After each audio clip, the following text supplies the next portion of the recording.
Hello student, ओम classes में स्वागत है। जैसा आप तो सभी तो विधि दे रहे, आज गुरु पूर्णिमा है, तो गुरु पूर्णिमा की आज सभी तो शुभकामना। और आने वाले टाइम पे आपको इसी प्रकार और भी शुभकामना मिलती रहेगी और नए नए कोर्सेस प्राप्त होते रहेंगे। तो आज हम स्टार्ट करते हैं। जैसा आपने पहले read the model paper first में सब्जेक्ट मैथ्स पार्ट 1 और पार्ट 2, जिसमें पार्ट 1 और पार्ट 2 मिला के टोटल 15 क्वेश्चन किए थे 121 से 135 तक। तो उसी आधे सीरीज में ये पार्ट थर्ड है, इसमें हम 7 क्वेश्चन देंगे। नाउ स्टार्ट करते हैं। 136 10 संख्याओं का माध्य 0 है। 10 संख्याओं का माध्य 0 है। इन संख्याओं में से 72 और -12 सम्मिलित कर दी जाए तो नया माध्य क्या होगा। प्रश्न में बोलना चाह रहे थे 10 संख्या है, उसका माध्य कितना है 0, और इन संख्याओं में से 72 और -12 और सम्मिलित कर दे, यानी इन दोनों संख्या को और जोड़ लिया जाए। इन दोनों संख्या को और जोड़ लिया जाए 72 और -12, तो नया माध्य क्या होगा, ये अपने को फाइंड करना है। इस नाउ स्टार सॉल्यूशन करते हैं। जैसा प्रश्न के हिसाब से आपको दिया हुआ है कि माध्य तो शुद्ध होता है माध्य बराबर सिग्मा h अपॉन n। यहाँ पे कितनी संख्या ली थी, टोटल 10 बोला था, इसलिए n बराबर कितना हो जाएगा 10, यानी राशियों की संख्या। और ये सिग्मा x आई है, इसका मतलब उन 200 संख्याओं का योग कितना है उसको प्रेजेंट करता है सिग्मा x, और n शो करता है राशियों की संख्या। तो यहाँ राशियों की संख्या यानी 10 संख्या, इसलिए n बराबर कितना हुआ 10। अब प्रश्न अनुसार उसका माध्य कितना दिया हुआ है 0 दिया हुआ है माध्य आपका, तो माध्य दीजिए 0 और सिग्मा x आई ऐसा, और n दीजिए कितना दिया 10। इन दोनों का क्रॉस मल्टीपल किया तो 0 × 10 कितना हो जाएगा 0, तो 0 बराबर सिग्मा x, यानी सिग्मा x बराबर कितना है 0, यानी जो 10 संख्या है उसका योगफल कितना हुआ टोटल 0 हुआ। अब इसने बोला था 72 और -12 को सम्मिलित करने पर, तो -72 और आगे जैसे बात करें टोटल संख्या अब आपकी कितनी हो जाएगी, पहले 10 थी, अब आपने 2 संख्या और ज्वाइन कर ली 72 और -12, तो 10 और 2 टोटल कितनी हो जाएगी 12, तो n बराबर तो 12।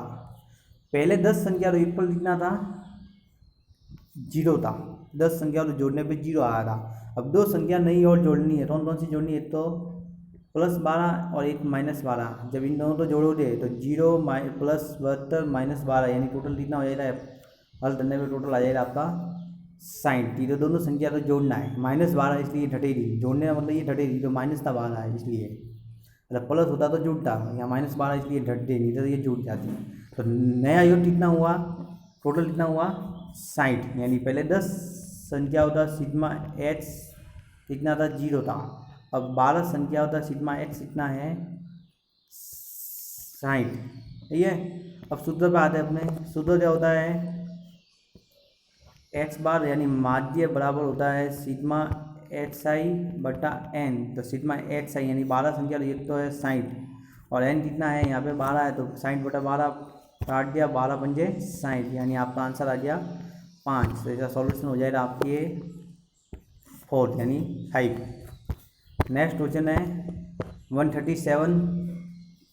क्वेश्चन में दिया हुआ है ABCD 8 वर्ग है, जिसमें AB भुजा कितनी है वेटेड में x + 16 सेंटीमीटर और BC भुजा है आपके 3 सेंटीमीटर, तो वर्ग का परिमाप क्या कीजिए।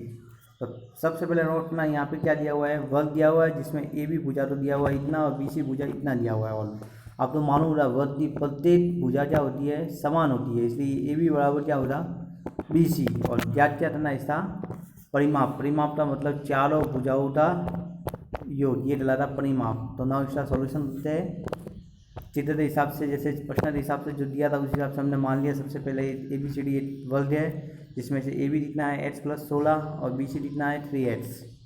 अब यहाँ लिख दिया मैंने वही चीज़ लिखी है, चूँकि ABCD एक वर्ग है तो वर्ग की प्रत्येक भुजा क्या होती है समान, यानी चारों भुजा आपस में क्या हो जाएगी समान हो जाएगी। अब AB का मान तो कितना है x + 16 और BC का मान कितना है 3x, तो दोनों का मान रख दिया, इसका मान ये रख दिया मैंने और इसका मान ये रख दिया मैंने। रखने के बाद आपके पास एक समीकरण आ जाएगा, समीकरण ये आ गया रहता है, ये समीकरण आ गया आपका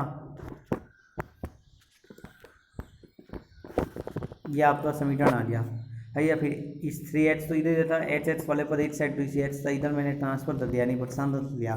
तो 16 तो 8 इट इज 3h उधर, ये प्लस था, प्लस है, उधर जाकर क्या हो जाएगा, चिन्ह चेंज हो जाएगा, माइनस। तो 3h माइनस एच इतना आ जाएगा 2h, ये 2 मल्टीपल में, तो जब इसको यहाँ से हटाओ दे वो तो आ जाएगा डिवाइड है, बाद में जाएगा। तो 16/2 यानी इतना आ जाएगा आंसर में 18, यानी h बराबर आपको इतना आया 18, यानी सॉरी 8, इतना आ जाएगा 8, यानी h बराबर आपका। अब इस सवाल में आपको पूछा क्या था, वृत्ता परिमाप। तो वृत्ता परिमाप के लिए आपको भुजा निकालनी पड़ी थी, तो चाहे ए बी में हो या बी सी में, मैंने दोनों में रखते दे दिया जिससे आपका डाउट क्लियर हो जाए। तो एक्स यहाँ पे मैंने रख दिया 8, तो 8 और 16 इतना हुआ 24, और बी सी 3x था, तो 3 × 8 बराबर इतना हुआ 24 सेंटीमीटर, दोनों से सेम आ रहा है। अब वृत्ता परिमाप का सूत्र तो आपका 4 × भुजा, आपकी भुजा कितनी है 24 और 4, तो 4 × 24 कितना हो 96 सेमी। जो परिमाप है, परिमाप एक प्रकार से भुजा हुई, इसलिए इस तरह जो ऊंचाई होगी वही आएगी, यानी सेंटीमीटर सेंटीमीटर और मीटर हो तो मीटर। तो इसका आंसर हो जाएगा 24, यानी सॉरी 24 क्या, आपका आंसर हो जाएगा इसमें 96। परिमाप पूछा है, भुजा पूछा होता तो 24 होता, और परिमाप पूछा है तो आपका कितना हो जाएगा 96, सही है। और आपको क्षेत्रफल पूछा होता सवाल में, तो आपके सीधा सा सूत्र होता है भुजा स्क्वायर, भुजा यानी 8 का स्क्वायर इक्वल टू इतना आता है 64 सेंटीमीटर स्क्वायर, सही है। सीधे यहाँ जो पूछा उस हिसाब से। नेक्स्ट क्वेश्चन है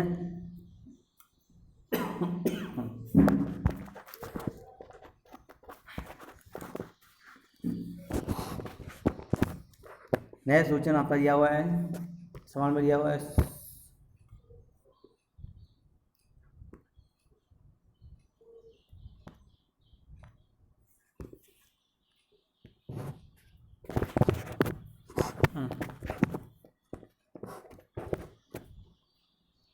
सोहन का मासिक व्यय 1800 रुपये। मासिक व्यय तो संकलन घोटाला लेखा चित्र द्वारा निरूपित किया जाए, इसकी सहायता से सोहन का बचत पत्र व्यय बताइए। यानी आपको यहाँ पे टोटल मासिक व्यय दिया हुआ आपका 1800 रुपये दिया हुआ है, सही है। और चित्र में हिसाब से इसने बताया था, ये कहाँ हो रहा है 90 डिग्री वस्त्र पे, 10 डिग्री मनोरंजन पर, शिक्षा पे 100 डिग्री, बचत पे 40 डिग्री और भोजन पे 120 डिग्री, और टोटल इतना आपका 1800 रुपये। तो इसमें क्या क्या करना, सोहन का बचत व्यय जातना है, सोहन का बचत व्यय जातना, आपको क्या जातना है सोहन का बचत व्यय। तो सॉल्यूशन पर आते हैं इससे, कुल मासिक व्यय कितना है 1800 रुपये, बचत कितना था है 40 डिग्री, और चूँकि ये टोटल टोन कितना हो रहा है आपका 360 जीरो बदत एक राउंड में जो टोन बनता है वो चलाता है 360 डिग्री यानी 360। तो 1800 रुपये का आपका टोटल था, मल्टीपल और टोन कितना जिसका भी जातना उसका टोन ले लेना, कितना है 40 है तो 40 डिग्री अपॉन टोटल कितना आएगा 360। तो सॉल्व कर लेना हिसाब पे 0 से 0 कैंसिल आउट, 4 कट जाएगा 9 बार और 9 यहाँ से कट जाएगा 200, यानी आपका आंसर कितना आ जाएगा 200, ठीक है। तो इसका आंसर आपके हो जाएगा सेकेंड यानी 200। तो इसमें सीधे से इस टाइप का प्रश्न मेरे डिग्री में दिया हो तो जो भी आपकी वैल्यू हो, जैसे 1800 इंटू, जैसे आपको पूछा होता है इसका शिक्षा का पूछा होता है, शिक्षा का टोन कितना है 100 बट्टा टोटल और चलता हमेशा 360। तो इसे सॉल्व करने में आपका जो भी आंसर आ जाएगा वो आपका आंसर हो जाएगा। तो इस टाइप में आपसे किए जाते हैं सवाल। नेक्स्ट क्वेश्चन आपके 139 सवाल एक बार पढ़ लेते पहले। एक गणित की विषय की कक्षा में छात्रों से पूछा गया प्रश्न निम्न प्रकार है, नेहा के पास मेघा की तुलना में 7 ज़्यादा टॉफियाँ हैं। यदि मेघा के पास 8 टॉफी है तो नेहा के पास कितनी टॉफियाँ होगी। यानी इस सवाल में आपको लैंग्वेज में देखे तो नेहा के पास मेघा की तुलना में 7 ज़्यादा टॉफियाँ है। नेहा के पास तो आपके पास ये नेहा है और ये है मेघा। इस नेहा के पास इस मेघा से कितनी है +7 है। यदि मेघा के पास 8 है यानी इसका मान कितना है आपको 8 दिया हुआ है, ठीक है। तो पूछा नेहा के पास कितनी होगी, तो इसमें 8 + 7 कितनी हो जाएगी, टोटल 8 हो जाएगी आपकी। तो 8 और तो इस सवाल में पूछा जाए तो इस सवाल में बलून के संज्ञात्मक क्षेत्र की समता की ओर संकेत किया गया है। यानी ये समता, ये जो बलून का सिद्धांत है जिसमें संज्ञात्मक क्षेत्र दिया हुआ है उसके अनुसार उसने टोटल बताया था ज्ञान, अवबोध या उन्हें बोध कह सकते हो। तीसरा आपका ज्ञान उपयोग, फिर आपका था संश्लेषण, विश्लेषण, रुचि, इस टाइप पे थे आपके। उसमें से आपको कौन सा बोला जिसमें कौन सा क्षेत्र है, तो यहाँ दे दो। इसने क्या है, जब यहाँ पे तुलना से 7 से ज़्यादा तुलना की है, तुलना का मतलब इसमें क्या हुआ, तुलना करने में हमेशा क्या होता है, अवबोध या बोध होता है। तो इसका आंसर कितना हो जाएगा, बोधन, यानी 4 हो जाएगा। ये जानना, तुलना करना, अंतर करना, डिफरेंस, कंपेयर, ये सब क्या कहलाता है, इसमें अवबोध यानी बोध में आता है, ठीक है। नेक्स्ट क्वेश्चन है, यहाँ पे आप 140 और 141 यानी 2 क्वेश्चन के लिए जवाब दिया हुआ आपके पास में। यहाँ पर रेखा चित्र दिया गया है जिसमें कामगारों की संख्या और उसकी दैनिक भुगतान को दर्शाया गया है। इसका अध्ययन कीजिए और इसके आधार पर प्रश्नों का उत्तर दीजिए। एक चित्र दिया हुआ, इसके आधार पर उत्तर दे रहे हैं। सवाल नंबर 140, उन कामगारों की संख्या कितनी है जिनका दैनिक भुगतान 20 रुपये है। सवाल में बोला था 20 रुपये दैनिक भुगतान वाला कौन है, 20 रुपये दैनिक भुगतान वाले कामगारों की संख्या कितनी है। तो पहले तो यहाँ पे गौर से देखें, इस साइड पे तो शो किया हुआ है पे कामगारों की संख्या, और इस टाइप में इस वाले बात में क्या हुआ है, प्रत्येक कामगारों को किया गया दैनिक भुगतान। तो यहाँ पे दैनिक भुगतान कितना बोला, 20 रुपये था, 20 रुपये वाला ये दैनिक भुगतान। इसमें कितनी संख्या आ रही है आपके,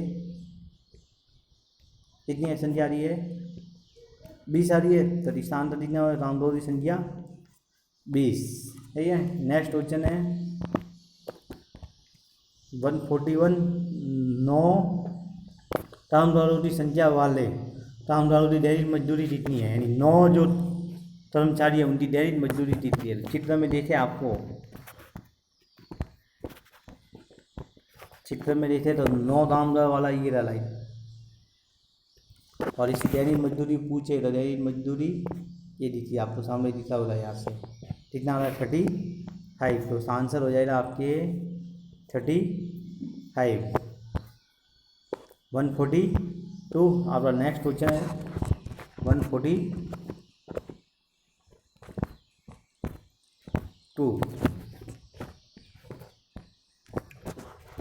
गणितीय शिक्षण में छात्रों में ज्ञानों प्रयोग संबंधित जो व्यवहारगत परिवर्तन वांछित है वह है।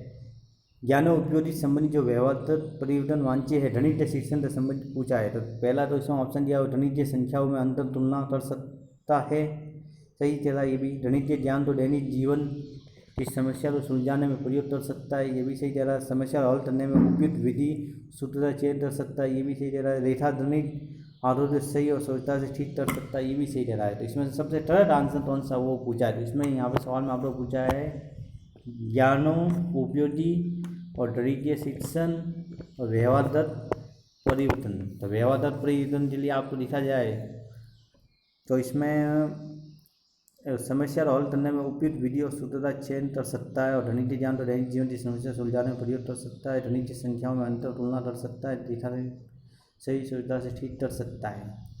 तो ये जो अंतर करना तुलना करना ये तो इसमें भी आ रहा और इसमें भी आ जाएगा। देखा अभी तो सही और सुविधा से ठीक कर सकता है, ये भी इसमें पॉसिबल है और ये भी इसमें पॉसिबल है। यानी ये दोनों तो आपस में क्या होते हैं, क्रॉस होते हैं, ये दोनों इसमें आ गए। अब बात करें इन दोनों में, बात करें गणितीय ज्ञान तो दैनिक जीवन की समस्या को सुलझाने में प्रयोग कर सकता है, और समस्या को हल करने के लिए उपयुक्त विधि और सूत्र का चयन कर सकता है। ज्ञान उपयोगी में उसका ज्ञान का उपयोग करना होता है सीधा सा।